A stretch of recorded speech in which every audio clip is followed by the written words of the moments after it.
Good morning, everybody, and a very, very warm welcome to Ask the Accountant, episode number 166. The date is the 5th of January, 2026. I'm one of your hosts, Aaron Patrick, and joining me, as always, is the one and only Jan Gori. We're going to do the what did you do in your week after this bit, because we've got the actual starting section to talk about now, which is as follows. Hello, welcome to Ask the Accountant, part of the Ask the Accountant Network, a podcast network for accountants and bookkeepers supported by our Patreon community. And a shout out to our coolest of cool listeners who are, and we've decided to do a little, every time that you're here and you get to be mentioned on this, we're gonna play a little thing for your first time. So let's go with applause, or are we saying gong? What are we saying, Jan? Applause. Okay. Right. Quiet in the room, everyone. Here are our names. We have Aaron Patrick, the QuickBooks chap, paid for. Paul Whitehouse, thank you so much for your support. Kirsty St. John. And Mahul. Thank you very much for being one of our cool listeners. If you want to get your name on that list, then you need to head over to our Patreon, and the links are all around, etc., etc. We're going to actually change the order of the show, Jan, and we really should talk about what you get for your membership as our first conversation topic. So listen out for that one, and then you can join in, then get all that other bonus content, as you can see from there. Jan, how has your weekend been? It's been a bit of a crazy one, right? Cold. If I'm honest. Is that it? That one word? Cold outside. We've not had any snow in Edinburgh. It's been lovely. I think everywhere else has had snow. I think there's literally this hub of Edinburgh that's not had snow. But yeah, no, it's. I'm not going to lie. Ready to get back to it today. I've dabbled. I've done a few bits and pieces. I've been working on Engager stuff for the last week or so, but I'm looking forward to getting back, sat at the desk, focused, being able to get stuff done because people are in work. So yeah, no, I'm pleased to be getting back to normality after 2 weeks of just not being sure what day it is and stuff like that. I really don't like the Christmas to New Year part. But yeah, I mean, how was your week? Yeah, I mean, it was the new year, wasn't it? So we had all of that. I saw from your thing, you made the most of it. Was it what was food? What was the food option you had there? Oh, so in Scotland, the New Year meal is a steak pie. Ooh. So yeah, no roast dinners on New Year's Day in Scotland. It's a steak pie. Is that homogamy? Is that right? Is it my bunch of the name? Hogmanay. Hogmanay, that's the one. Yeah. 4 days in which you don't go into Edinburgh because is that what it is? Stay away. It's a 4-day celebration. So on the 30th, there's a procession of 15,000 people going through the streets of Edinburgh with lit torches, like fire torches, like Vikings. And then there's parties and things organised until the day after New Year. Although what I do now know is when I look out of my window from my office, if I look between two specific trees, that's Edinburgh Castle. Miles away, so it's Edinburgh Castle. I can tell. I got to sit and watch 6 minutes worth of fireworks on New Year's Eve, which was rather impressive. So love that. Yeah. Awesome. Well, for me, it was, what did we do? We went to some friend's house for the actual New Year's itself, played Jackbox. If anyone's ever played Jackbox, it's where you basically, you have on-screen games, and then you get to interact with your phone. So things like building or like T-shirts, to design them and put wacky things on, stuff like that. It's very, very good. Very good. And then I actually went to London for for pleasure for the first time in, God, it must be years since I've last actually gone there without. And I could tell it was for pleasure because the stuff I took, so you normally see me with those massive, great big bags, and I actually had that trolley with me on for ICB. I had just one bag. one measly backpack. That's all I needed. My hands were free. I was wandering around the streets of London, and I could, pick things up and look at things and interact with the world. It was magical, if I'm honest with you. It was, what do you call it? And then from a food, because we went to see a show. So Inside Number 9. If you've heard of it on TV, we went to see their stage production, but also we got the opportunity to do some go and get some quality food. So I had probably the best chicken burger in London, I would say, called Dave's Hot Chicken. I would say highly recommend that one. We had by far the best breakfast in London. Without a doubt, that's what we're going to say here. Dishoom breakfast. If you haven't been to Dishoom breakfast, please, it's a Ask the Accountant recommendations, gold stamp. I think I've got my tier list for burgers. Oh God, not again. I think number 2 has we've changed the order. I think we've had to upgrade one of them. It was mid-table obscurity for a while, but I went to what's called Honest Burgers. And I think that's my now number 2, but has to be a particular type of Honest Burger. So you can choose what type of burger you want. That's absolutely fine. Make sure you get the chips. That's a must. But you have to have the Honest Gravy. The Honest Gravy elevates it from a mid-table obscurity to number 2. The second God, best. you're such a Midlander. Put gravy on something and that's it. It's phenomenal. And pro tip out there, the gravy isn't there just to put your chips in. Obviously it's nice to have your chips and everything else, but dip the whole burger in there and take a bite. I'm telling you, number 2 in the world. Yeah, and join us on our Patreon bonus show for the full list one day. All right, we won't be anywhere without our amazing community. So let's say hello to I cheated there. Sorry, we'll come back to you there. 8:30 was Cheryl. Cheryl came back. She's back. Obviously, she's back from a well-rested break, so nice to see you back here.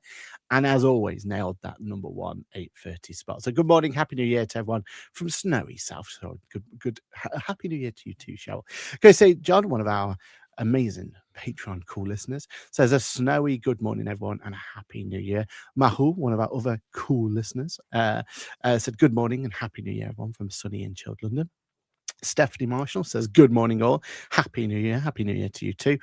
And our number 1 cool listener at this point in time. So how the cool listener is going to work is whoever gets him first will maintain that number 1 position. And then if they drop off, then whoever comes in, we're going to have that sort of order system going. So, Paul Whitehouse, good morning to you, sir. Lisa Mulholland. Lisa Mulholland. Have I butchered your name? Do tell me if I have. I do apologise. But you're an ICB PM. Good morning, Sophia. Thank you. I believe a newer listener, or at least newer to live. So welcome aboard. Sue Green, happy New Year all. Happy New Year to you too still. So Paul Ingram says good morning from snowy South Wiltshire. Good morning to you too, Paul. Nicola says good morning, with a cob, no doubt. She's probably having a cob at this point in time, is Nicola. So welcome on board. Susanna Susie Bookkeeping says good morning from a crispy, sunny morning in Hanley.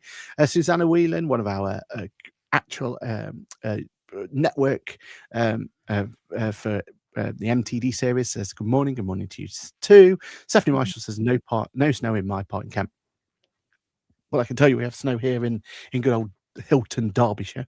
But yes, it's not that nice snow though. It's that that thin, just not worth it snow. It just makes everything slippy. That's all it is. Snow here this morning. More of a hassle than it's worth.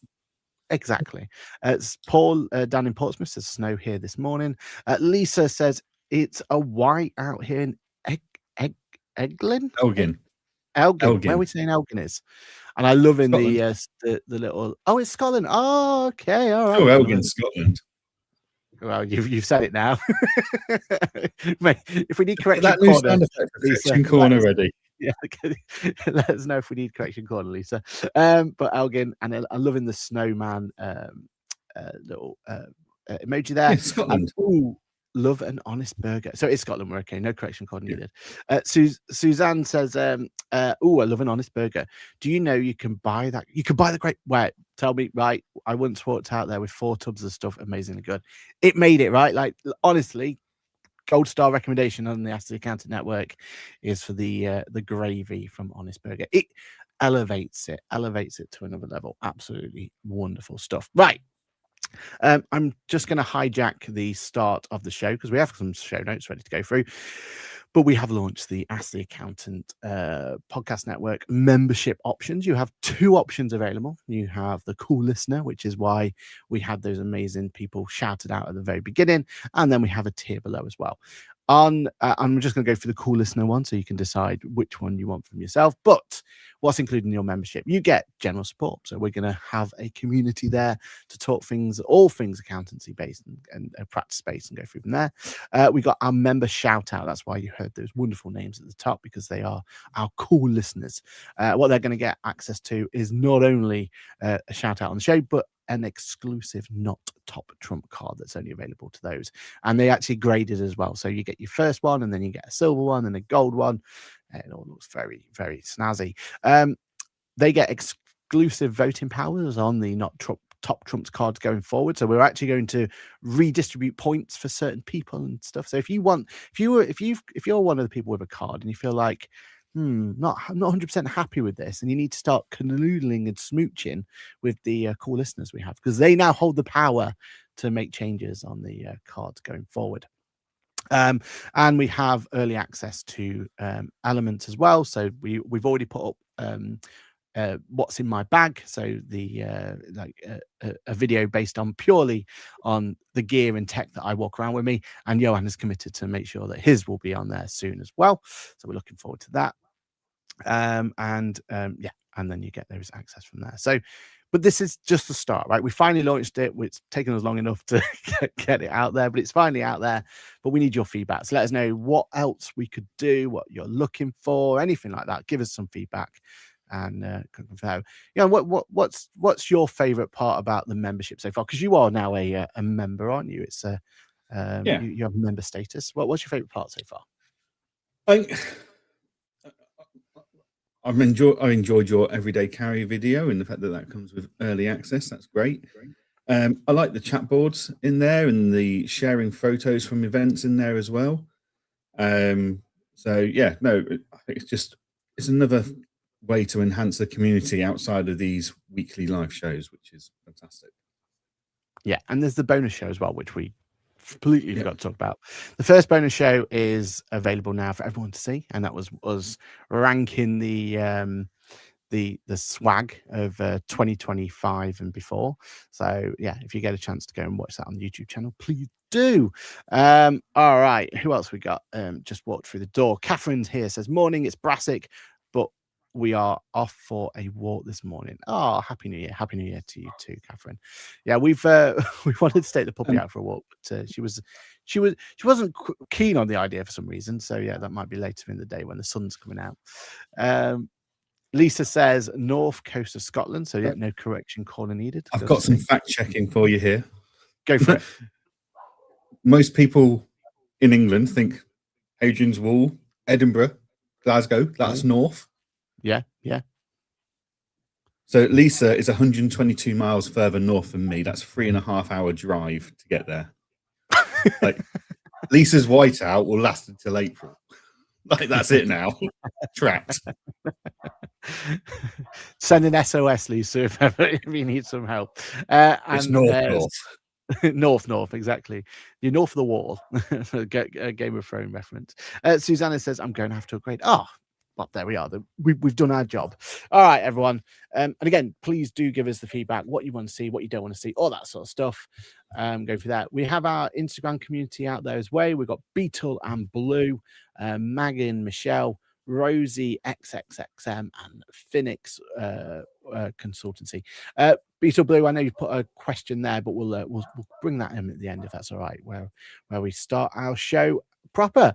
Right then, let's start our show with a look ahead of 2026.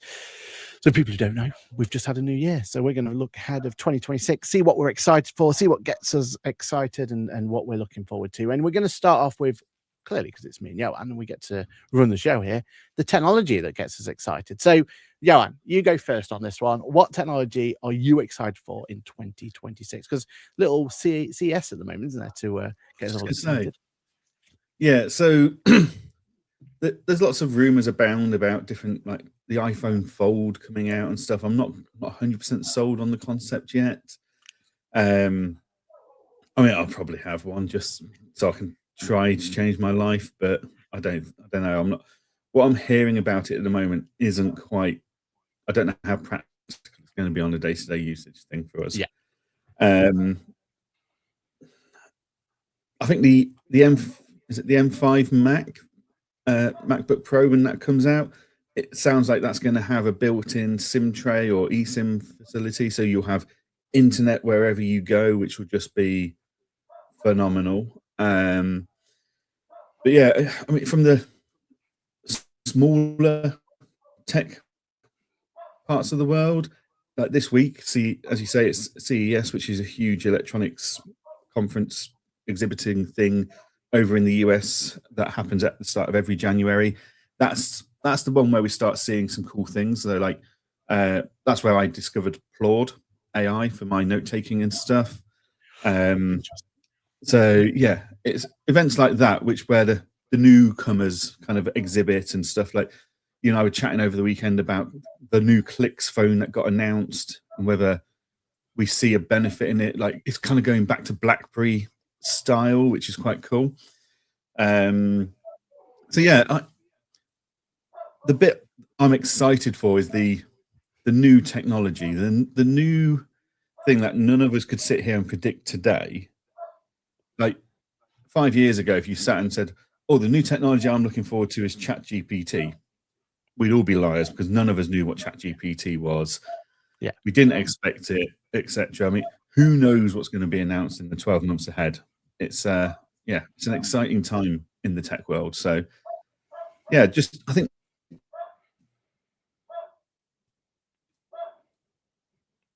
new announcements, new better for us, whether it's work life, whatever it is. So that's what I'm excited for tech-wise, is more of the general direction and the revealing of new bits of hardware. How about yourself? Well, I am excited for the iPhone Fold. I think that's going to be something that if they can pull it off and they can make it so that it is this idea that you can't see the line between it. If they can pull that off, then I'm very, very interested in it. My only concern about this whole idea of the Fold is, from what we've seen from like the rumors and everything, is it feels like it's going to be a step back, or at least there's going to be elements to it where it's not quite at the flagship level that we're used to, right? Yeah. And it's almost like, if you already got a flagship, are you going to have a worse battery life, or maybe worse cameras, or something, right? You're going to have to compromise to have that foldable nature, because you've got one as well, right? So we've got these Android Fold devices now, and they're great. And the use case for me are those. You what? Sorry, I just never unfold it. Seriously, I don't use it enough to unfold it. That's the problem, I think. And even unfolded, it's not big enough to be a tablet. So, yeah, I'm still not convinced on the place of the foldable. I think that's my issue. Where does that sit in my ecosystem of technology and hardware? But then that trifold from Samsung, so the idea here where it folds 3 times out, that from a, like you said, when it's actually folded out, you can see the benefit there. And they've even got a functionality called Dext on it, where it is, basically a full operating system, and you can kind of move it around. So that bit excites me in terms of where that's going, because I see, for me, the Fold is when I'm out and about, when I'm there, on a train or on the tube or something like that, as long as I've got internet. If a Teams message comes in and they want me to look at something, right? Just having that extra bit of real estate there to review something or look at something psychologically does make it like I'm doing it properly almost. Do you know what I mean? Like if I just had on one phone, I always feel like I'm compromised. I feel like I'm like, can I see everything? Have I got everything there? But having that one device that can be in your pocket and you can just open up and off to the races, I do see the benefit for. So I'm going to be quietly optimistic about the idea of it. As you said, the MacBook is what my eye is on more than anything else. Apparently, though, we have to wait until not the M5 but the M6 refresh, which is frustrating. It could be like a 2027, early 2027 that it's actually going to go out. But I do like the idea of that opportunity, right, of waiting until that comes out and seeing there like the new version, the new layout and everything else. But yeah, second that we have the opportunity to have a cellular option of a MacBook, I'm fully on board with. Like that is like the dream for me, right? Where I don't have to worry about Wi-Fi connections, I don't have to worry about that, and it'll be there just to keep work going. So that gets me really excited. But what does get me excited though, kind of looking ahead, is and we'll talk about it when we come to our firms in 2026. But now I've got the new practice and I'm kind of looking at like how I'm going to upgrade that practice and what changes I can make and everything else. CS is coming at the right time for that, because little things like how are we going to do conference calls? How are we going to like wow the clients, and what technology we're going to use, and even things like the networking, right? So for me, I've acquired a practice where the networking doesn't quite fit the needs that we want. It's quite basic and it doesn't quite do what and it is restrictive, right? And it is like managed by another company. There's all these complications around it. But there's a solution out there called Ubiquity. So if anyone's looking to upgrade their network, definitely look at Ubiquity, and it's called Unify. And they've got this functionality where it's really easy to mesh up. So you can have multiple nodes around the offices and all this kind of, because we've got multiple floors and stuff like that. So we're trying to figure out how do we make that useful. And my favorite feature as well is they now released a little dongle device, very similar to that little Slate GI that I have, where I can kind of create a network out and about when I'm out and about. So it's that same technology, but it has a 5G SIM card tray built directly in. But the cool thing about this is you don't just go to location A, location B, location C, and just create a new network. You actually start piggybacking directly on the network back in the office. So it is basically you're taking your network with you. And from a client point of view, I'm thinking of that as like, right, so if we start going down the EPOS routes and we start looking at stuff like that, they could then, if they're doing a pop-up, for example, they could take this little device with them, be wherever they are, and then all their devices, all their EPOS solutions are connected still, and they're still on the same network as it was before. So things like printing and updates and all that sort of stuff can still be done. And that's the sort of stuff for me that I'm really, really excited for. That and we spoke about it before.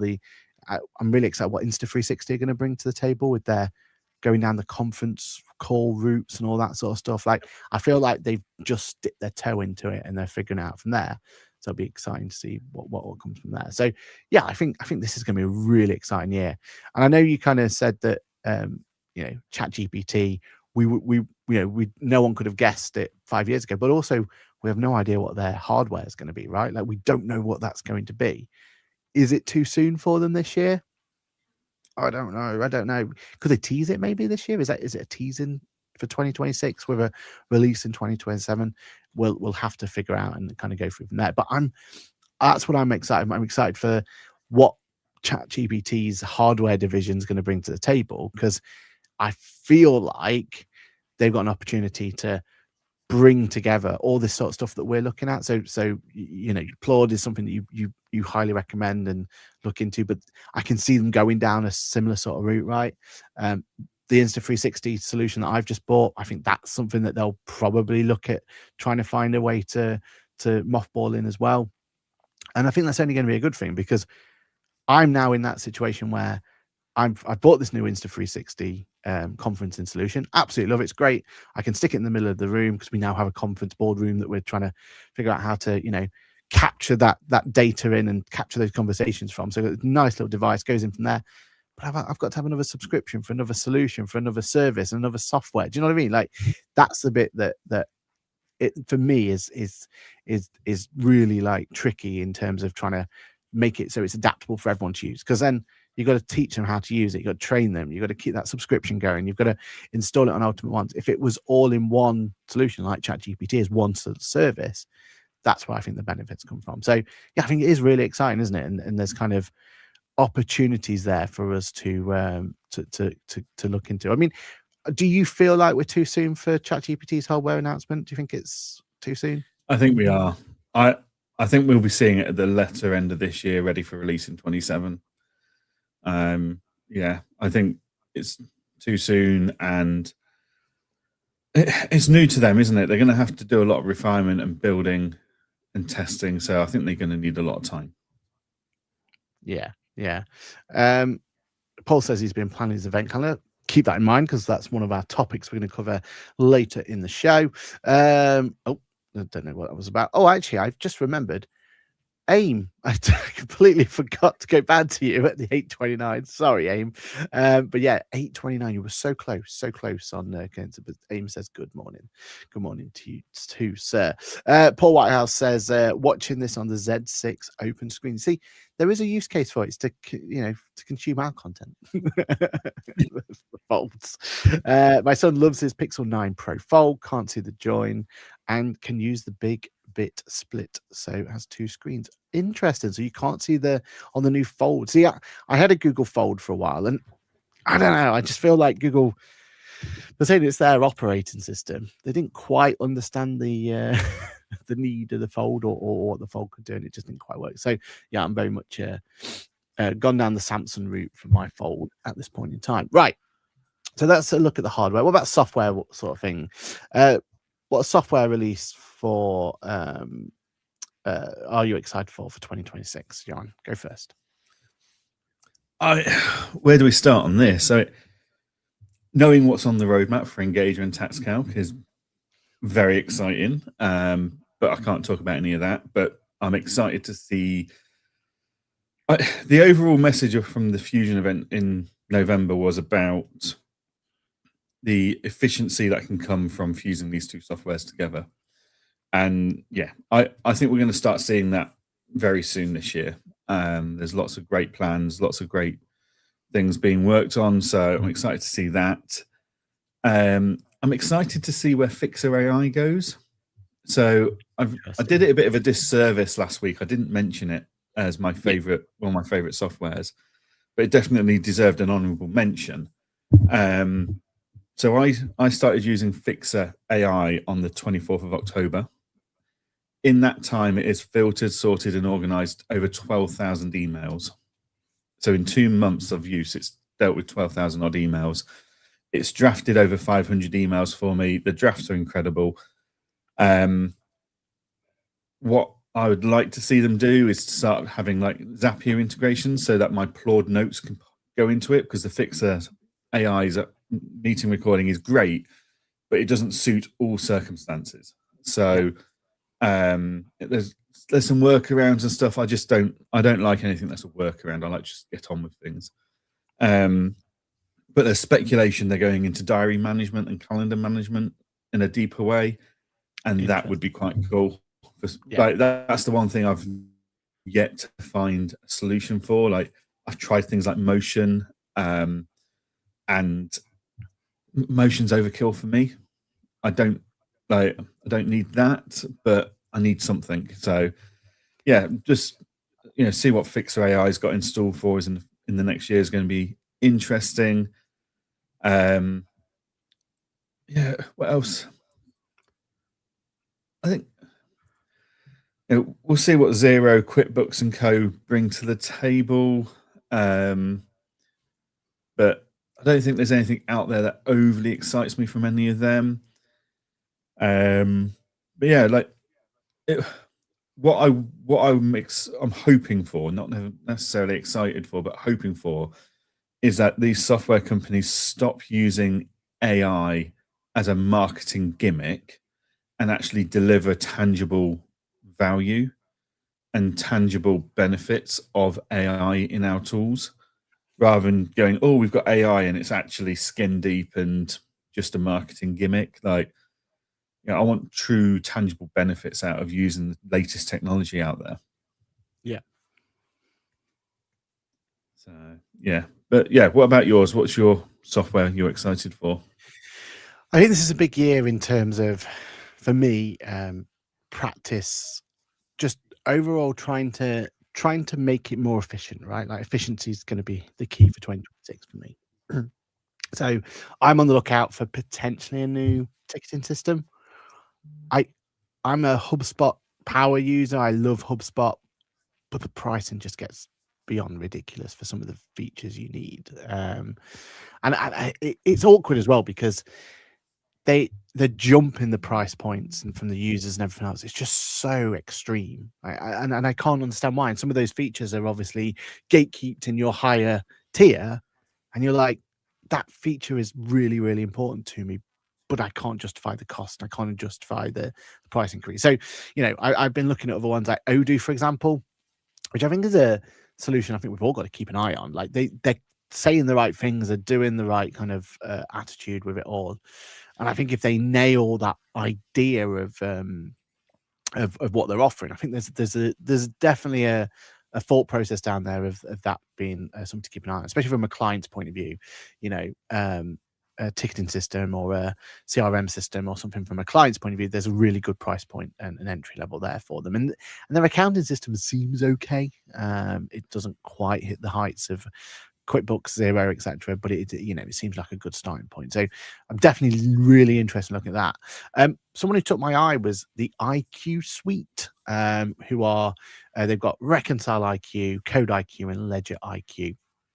So that's definitely something I want to be putting more test into, see how I can kind of see if it will work and everything else. But I think the idea of someone like that, so that their whole premise is coming along, and you can connect any FMS solution to it, and it will start doing simple bookkeeping for you to kind of keep on top of and all like that. But it's clever enough to kind of look back at historical data and look at your chart of accounts and try and clean things up and put things into the right place for you. So, if we can nail them sort of efficiencies, that just frees up your team's time, right? Like, I don't ever see AI come along and we've said this loads of time, but replacing team members.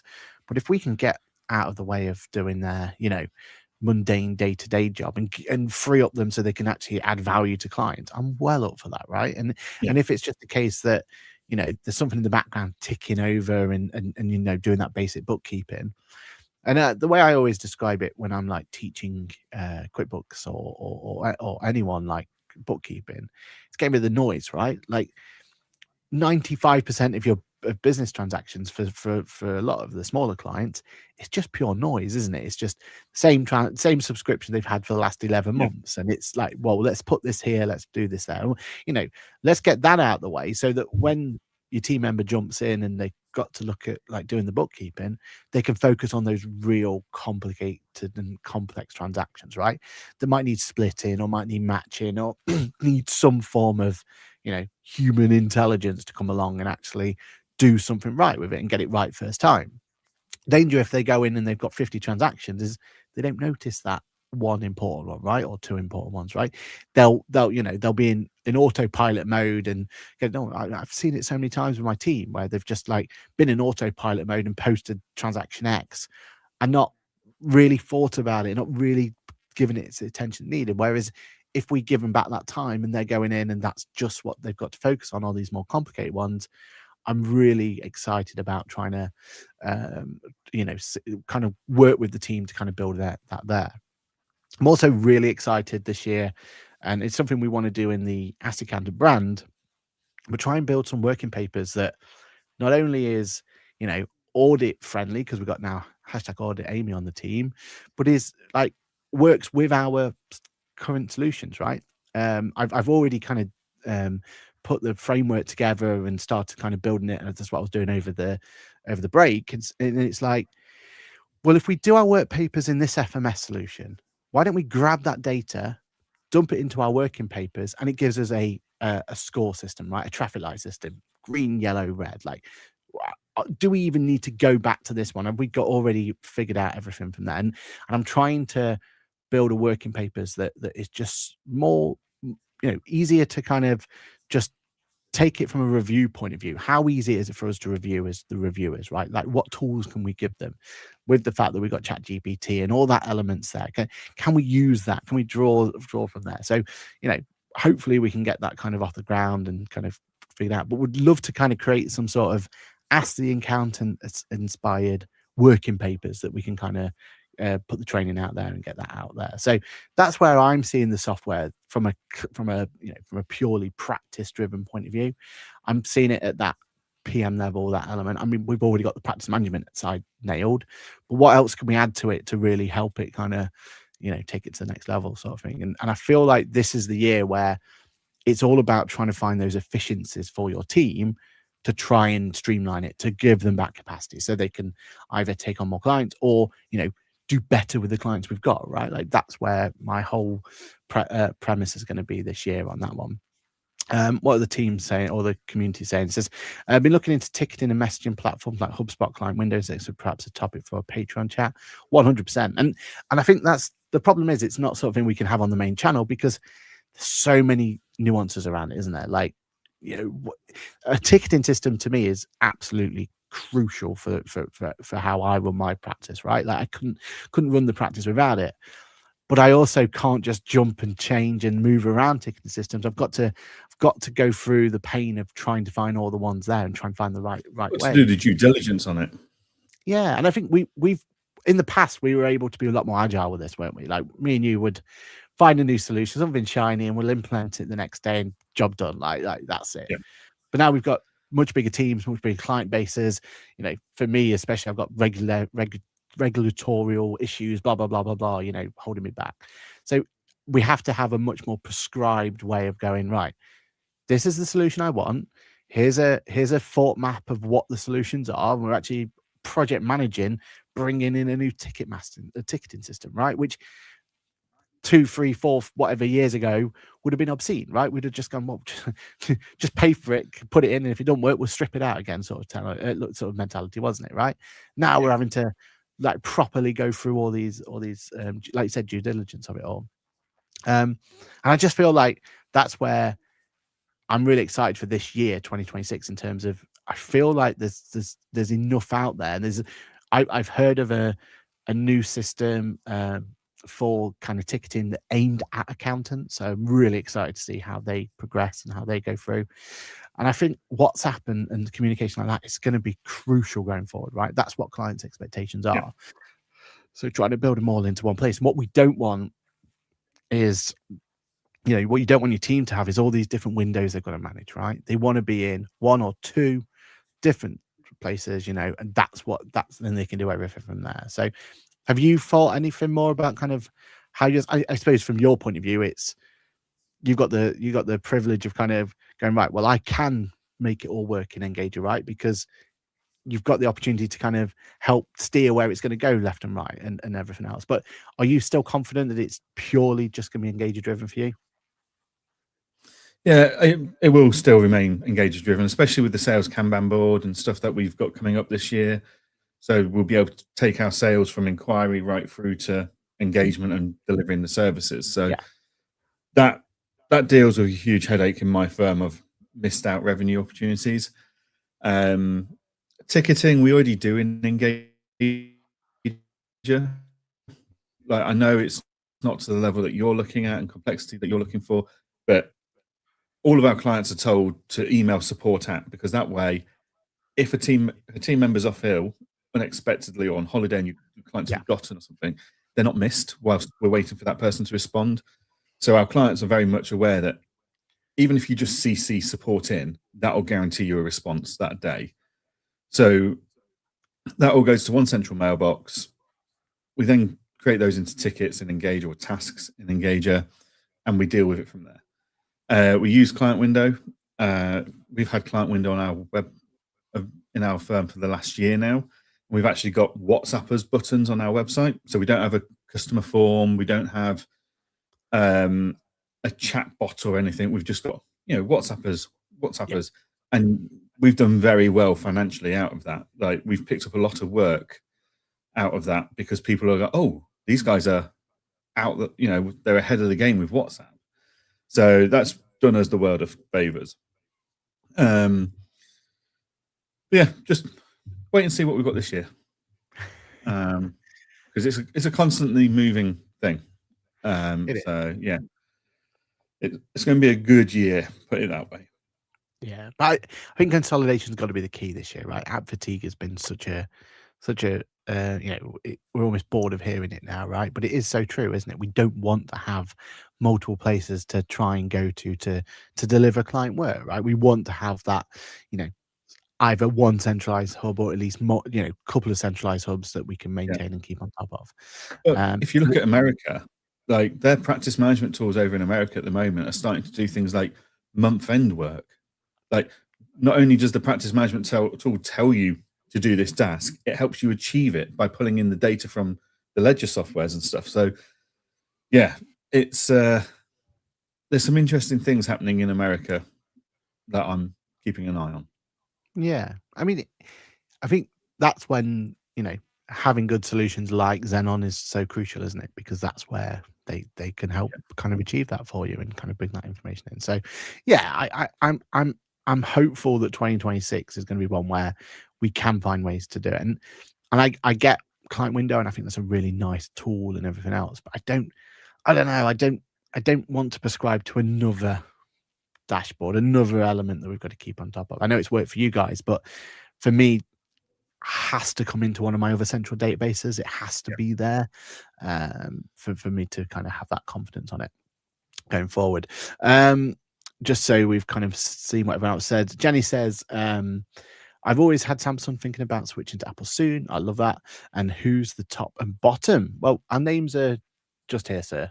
Aaron, Patrick, and Johann Gory.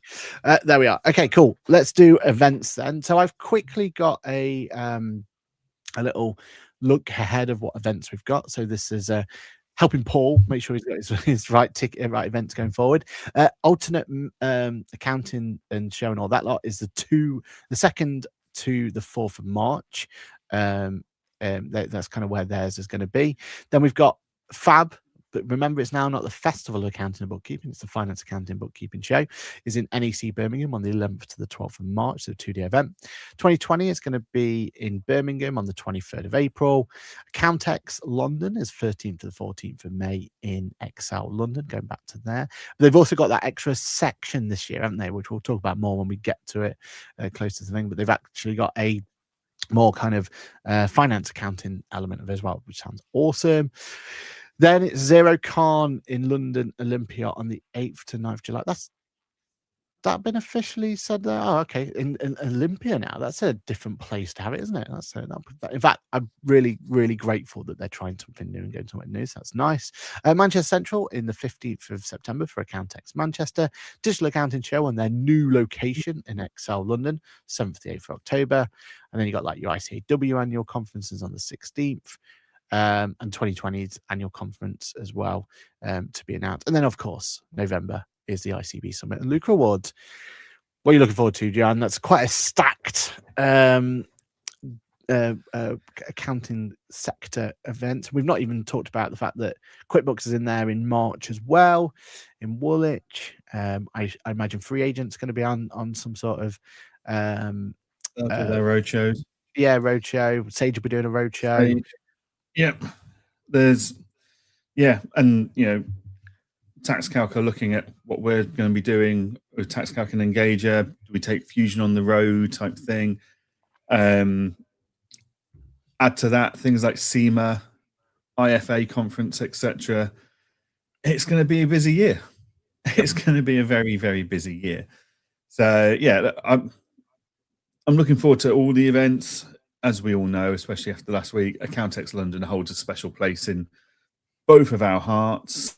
And it's a fantastic event with lots of big moments historically for us as a network. So yeah, that'll probably be the highlight of the year. But I don't think there's any events that I'm not looking forward to. Like, there's no events where I go, oh God. Like, I might have said differently if Daz wasn't moving. Like, whether Daz needs to be at the Excel or not, different matter. But I'm pleased it's not over at Battersby anymore. That was just a pain in the backside to get to, and there was no real quick accommodation to get to it or anything. So yeah, there's not one event that I don't want to go to this year. So I'm grateful that the position I'm in is that Tax Calc and Engager will be going to most events this year. So I've got a meeting this week to finalize all of our events and stuff.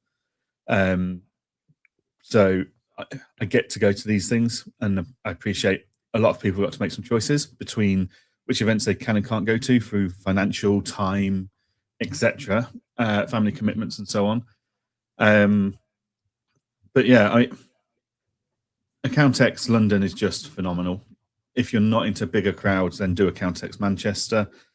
But yeah, they're all good events in their own rights, and they're all different and unique. So worthwhile attending as many as you can. Yeah, but for me, I think 2026 is going to be an important year for Fab. Do we call it Fab now? Is that now they've changed their name? I feel like it launched with its whole identity, didn't it? Where it was like, right, we're this festival idea where we've got these different stages, and it just had some USP about it, right? And look, they know the numbers more than we do. It felt like the next year, then it built on that, and it built on it in numbers, but I don't think it built it on identity. If anything, I felt like it took a step back from identity point of view. It was almost like it almost lost its USP. Yeah, and maybe it was a case of, oh, we went too far down that festival because they've dropped the festival element, right? So there's definitely something there about them making a change on that, and it's obviously, there's a reason behind it, and they know more than we do in terms of it.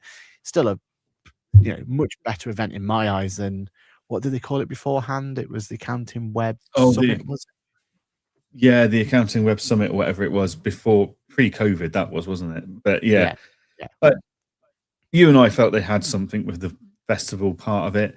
If the feedback's come in saying, no, you haven't, then fair enough. Let's see what the finance, accounting and bookkeeping show brings.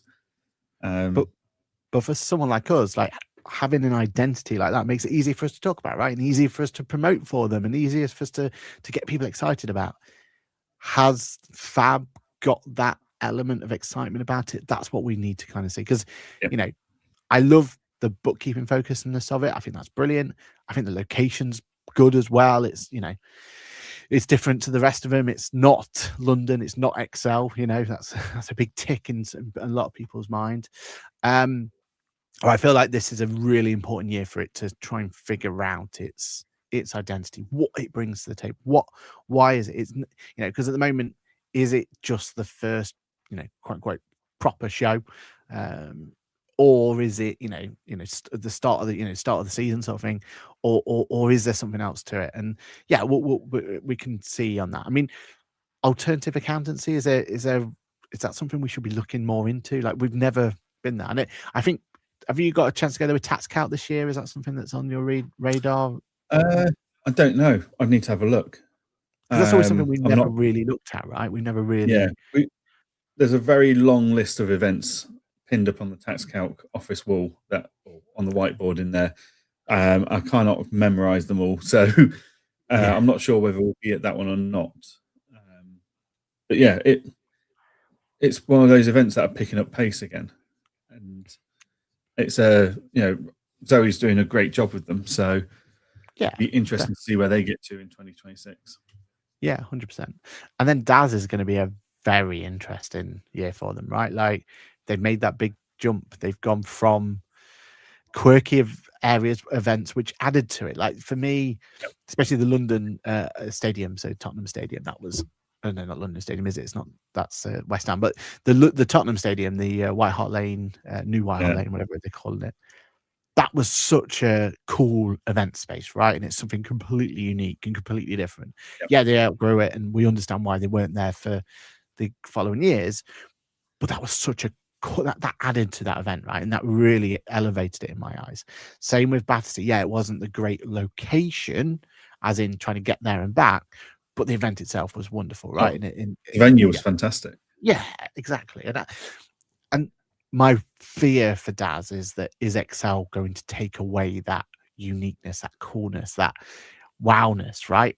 If it's quote unquote just Excel, does it still have that? Like, I really like the fact that ZeroCon's now in London Olympia. I think that's because they've built this whole new purpose event in Olympia that none of us have been to yet, right? Like, I think it launches this year. For me, that's where Daz should have gone, is somewhere like that, right? Somewhere new, somewhere innovative, something like that. So it's going to be really interesting, I think, on that front. Like, is Excel going to be the right place? We'll see. And I think we got told, didn't we, Accountex Manchester, they're looking to expand the floor space for that. So yeah, we'll see how that goes. And again, Accountex London, there's whole new conference within a conference going to be there, so we'll get to see how that works out. All right, Account Network, the Asset Accounting Network in 2026. What are you looking forward to from the network, Johann? Obviously, we've launched Patreon now, which is great. It'd be great to see how that goes. Just looking forward to building that community further. And it's building a community, something I've spent a lot of time doing in Engager. So to be able to bring that to Ask the Accountant, I'm excited to see what that comes to. Grid walks, just getting out there, doing the grid walks again. It's always a highlight of any event, is getting in early and going for a wander around, seeing what's happening, finding out what's new, hearing the rumors and stuff like that. We'll cross episode 200 this year, so another big landmark for us. What about yourself? Yeah, I think we need to keep on the momentum of the grid walks. I feel like freshen them up was definitely a good thing. It doesn't have to be me and you, right? Like, I think that's the beauty we found out. Like, we don't have to. It doesn't have to be like bringing in someone new or someone local or an expert in that particular event actually worked really, really well. Just adds that extra bit to it, doesn't it, where they can go off, and that's what we always wanted from the network. It doesn't have to be just me and you going around and doing. If you look at the inspiration that was Martin Brundle on the F1 track in the last year, he's done less and other people have done more. So, we can keep coming back and doing it like the classic style, but we can also, we've tested and it works like it does for Martin, to bring in other people to do the grid walks at certain events. Yeah, and maybe split it. Like Accountex London is such a big event, right? Maybe it is a case of Team A goes out on one, like me and you go on one day, Team B goes out on the other day. Do you know what I mean? Like, we've got that opportunity, and I think I'm excited to see how that goes, because out of all the formats we do, the grid walk's my favorite format in terms of I just feel like this is our chance to take it to that next level. So I'm excited to see where that's going to be. As you mentioned, the Patreon community, I think there's a lot of opportunity there for us to massage that, bring that in, and start seeing the rewards from there. And the new shows we've got lined up. So Sage Savvy, we've released the pilot. We've got the opportunity to kind of take that on. We've got some really good ideas of where we want to take that. We're still playing around with a zero dedicated podcast to kind of bring that in. There's a potential for a free agent one still there. And then I have been toying with the idea of, is there one we can start doing aimed at small businesses, like taking topics on and go through from there. So I feel like there's enough there, and we've got now the network, right? So there's enough people there to lean on, and it's not just me and you that have to come up with these ideas now. We've got a whole network. Yeah. But I feel like that's where I'm excited for it. And on the event space, the fact that we're definitely going to Fab, that's been there, and we're going to be really, really pushing that idea of celebrating podcasts from there. We're going to Accountex London, and we're in a different spot than we've normally been. We're actually moved from our location to another, so that's going to be exciting. We're excited for that. We want to try and at least do the grid walk at Daz, because it's going to be a different event, right? Like, there's enough excitement, I think, about those sort of ones there. So looking forward to that. And let's finish then on our firms in 2026. Go on, Johann. What's on point accounting look like in 2026 to you? Who knows? Let's see what happens. No, so we are pivoting gradually to do a lot more financial due diligence work and dealing with larger customers while still having a team that look after the smaller clients. And yeah, but we're still constantly reviewing our tech stack and keeping an eye on that. Do we have any more acquisitions? Who knows? I mean, I got approached unexpectedly before Christmas. There wasn't a deal to be done in that case. Like, I probably speak to like someone every couple of months approaches me saying, "Would you look at buying my business?" You know, as the listeners will know, that very, very rarely do I say yes. You know, we've only done 4 deals in 5 years, so yeah, the the deal's got to work for both sides of the party, and quite often it doesn't. So we'll see.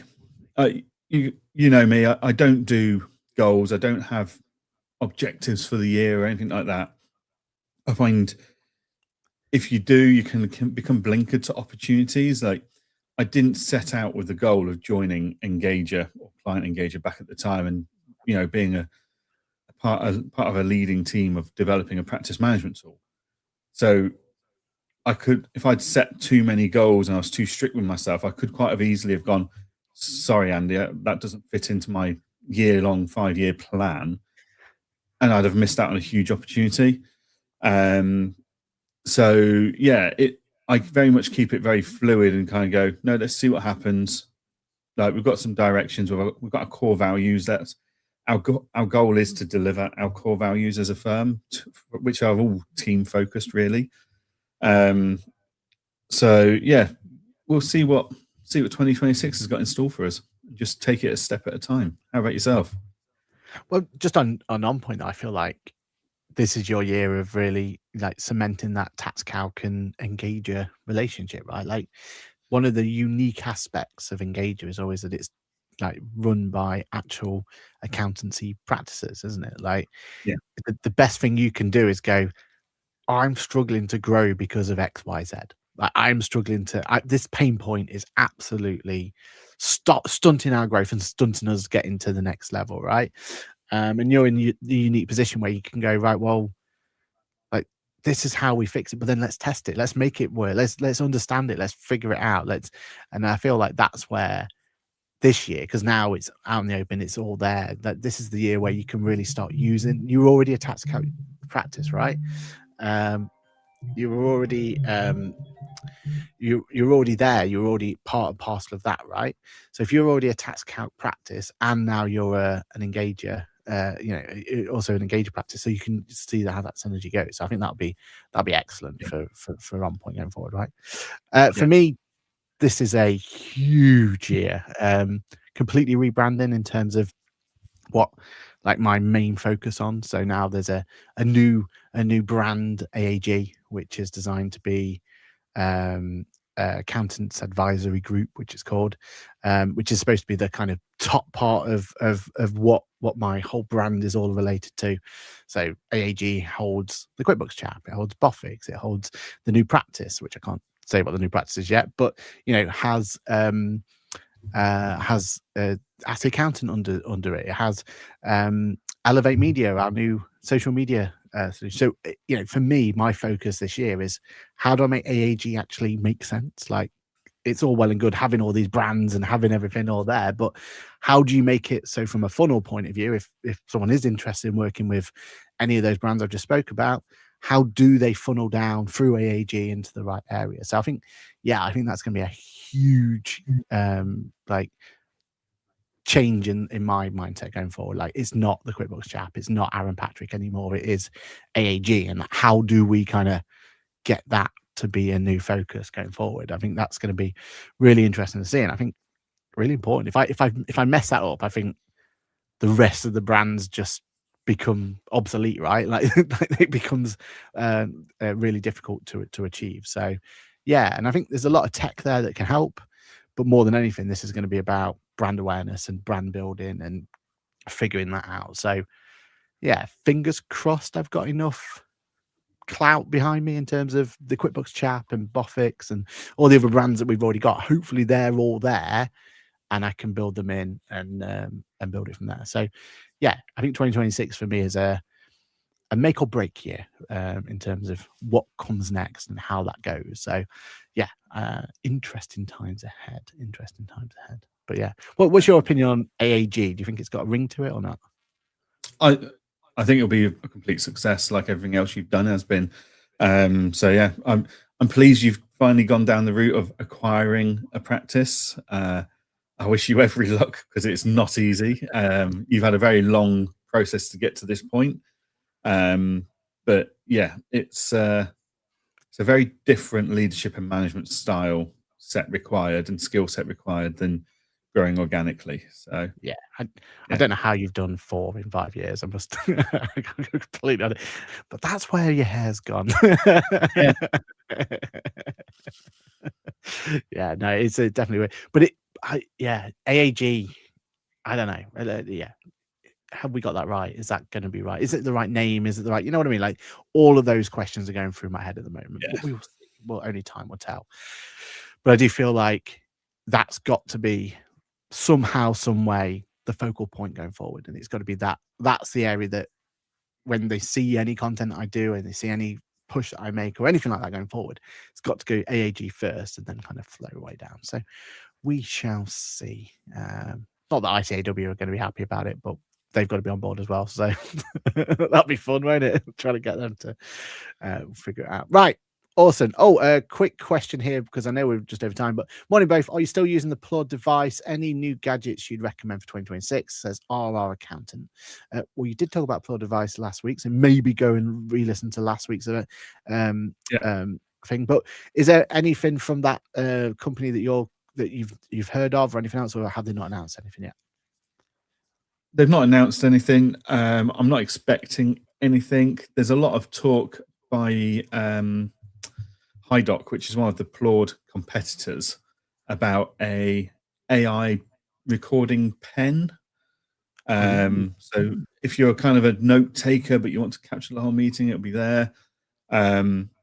See what happens there. But yeah, for me, the Plord system works fine how it is. Like, yes, there's always lots of upgrades I'd love them to do to the software and the processing and stuff. But for now, it's great how it is for me. So yeah, use it all day, every day. I think it recorded over 500 hours worth of meetings and calls for me last year. I love that. I mean, you've got down this sleek, and I think this is my recording device. Like how big it is, and there's even a camera attachment to go on top as well to do that as well. So we're going about it a different way, a different approach. I think pluses and minuses for each one, but if there's a way we can kind of find that middle ground, I feel like that's the sweet spot, right? I feel like the device I'm using way too big, and I'm just gonna have to accept it. The device you've got really nice, sleek and thing, but then does it really capture that whole, being in a room scenario, multiple people, all that sort of stuff? That's where, yeah, it'll be interesting to see. Maybe that's where these devices are going to go down to next. So great question there, our Captain. Thank you very much. And with that, that is the end of today's show. Kirsty says, I liked him at ICB. He knew more of those people and it gave a good insight. Yeah, I think it was a nice experiment, and I think it paid off. Sue Green says, I have recently moved to Apple. It was a little traumatic for me for the first 2 weeks. Thank God I had support with Apple and not my company too. Yeah, definitely. Awesome. All right, everyone. Thank you so much for your support, etc. And we will see you all this time next week. Any final things from you, Jan? No. Happy New Year to all of our listeners and viewers, and let's see what 2026 has got in store for everybody. Definitely. Happy New Year to all. And we'll see you this time, same place, next week for another exciting episode of Ask the Accountant. Bye for now. Bye-bye.